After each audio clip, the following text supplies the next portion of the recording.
नमस्कार। उत्तर प्रदेश में 10 सीटों पर विधानसभा उपचुनाव होना है, लेकिन राजस्थान जहां भाजपा की सरकार है, उस राजस्थान में भी विधानसभा की 7 सीटों पर यहां पर उपचुनाव होना है। अब उपचुनाव को लेकर मंथन चल रहा है। भजनलाल शर्मा की पहली परीक्षा, मुख्यमंत्री भजनलाल शर्मा की जो पहली परीक्षा है, इन 7 सीटों का उपचुनाव है। उपचुनाव में कौन कहां से चुनाव लड़ेगा, प्रत्याशियों का पैनल क्या होगा, इन तमाम मुद्दों पर मीटिंग रखी गई थी। यह मीटिंग सीएमआर में थी, यानी मुख्यमंत्री के घर पर यह मीटिंग रखी गई थी। इसमें प्रदेशाध्यक्ष मदन राठौड़ भी पहुंचे थे, विजय राहटकर भी, तमाम और भी नेता इसमें शामिल थे। लेकिन इस पूरी मीटिंग में, जो कि पूरी कोर मीटिंग थी, यहाँ पर इस मीटिंग में राजस्थान की पूर्व मुख्यमंत्री वसुंधरा राजे, जो कि महारानी है, नदारद थी। वसुंधरा राजे इस मीटिंग में नहीं पहुंची।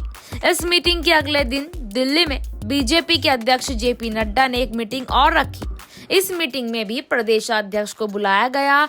इस मीटिंग में विजय यहाँ पर जो देखा गया वो हटकर थी। इस मीटिंग में अर्जुन राम मेघवाल, गजेंद्र सिंह शेखावत, तमाम बड़े दिग्गज चेहरे मौजूद थे। राजस्थान के यहाँ पर वसुंधरा राजे लेकिन नहीं थी। वसुंधरा राजे राजस्थान के मुख्यमंत्री रही है, सीनियर नेता है, बीजेपी के राष्ट्रीय उपाध्यक्ष भी यहाँ पर है, लेकिन वसुंधरा राजे खफा चल रही है। वसुंधरा राजे का नाम बीजेपी में अध्यक्ष पद की रेस में शामिल है। संजय जोशी, वसुंधरा राजे, शिवराज सिंह चौहान, वो तमाम नाम हैं जिनके बारे में ये चर्चा है कि बीजेपी के राष्ट्रीय अध्यक्ष बन सकते हैं। लेकिन कहा यह जा रहा है कि जो दिल्ली दरबार है, जो गुजरात लॉबी है, जो नंबर 1 नंबर 2 है, वो नहीं चाहते कि वसुंधरा राजे बीजेपी की राष्ट्रीय अध्यक्ष बने। और जब वसुंधरा राजे को इस बात की जानकारी हुई कि दिल्ली दरबार में लोग उनके अध्यक्ष बनने का विरोध कर रहे हैं, तो वसुंधरा राजे ने भी किनारा करना शुरू कर दिया। हालांकि आपको बता दें कि वसुंधरा राजे तो यहाँ तब से नाराज है जब राजस्थान चुनाव में भाजपा जीती, लेकिन सीएम यहाँ भजनलाल शर्मा को बना दिया।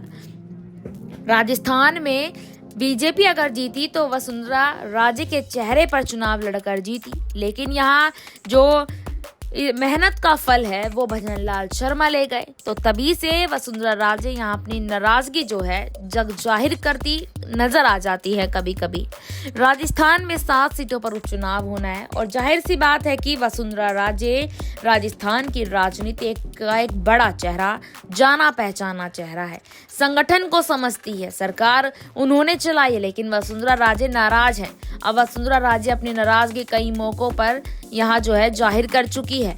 कई मौकों पर अपने बयानों के जरिए, कई मौकों पर अपनी चुप्पी के जरिए वसुंधरा राजे ने यह बता दिया कि वो बेहद नाराज हैं।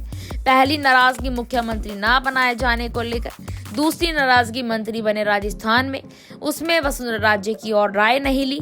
फिर लोकसभा चुनाव में वसुंधरा राजे को बहुत ज्यादा तवज्जो नहीं मिली, और अब जब बीजेपी के राष्ट्रीय अध्यक्ष के लिए वसुंधरा का नाम चल रहा है, तो इसे लेकर भी यहाँ तरीके से विरोध की खबरें सामने आने लगी है। तो कहीं ना कहीं देखा जाए तो यहाँ ये सारे मुद्दे हैं जिनको लेकर वसुंधरा राजे यहाँ नाराज चल रही है। यह देखना, यहाँ जानना और समझना बेहद अहम है। लेकिन एक बात बिल्कुल साफ है कि पूर्व मुख्यमंत्री वसुंधरा राजे अगर नाराज बनी रही, अगर इसी तरीके से वो नाराज रही, तो बीजेपी राजस्थान में इन 7 सीटों पर लोहे के चने चबाने पड़ सकते हैं, क्योंकि राजे की राजनीति से हर कोई वाकिफ है। राजे के बयान भी बेहद दिलचस्प होते हैं, उनकी चुप्पी भी बहुत कुछ कहती है। और क्या कुछ कहती है वसुंधरा की चुप्पी, वसुंधरा की नाराजगी, इस खबर पर आपको जो भी राय हो हमें कमेंट बॉक्स में हमें जरूर बताएं। धन्यवाद।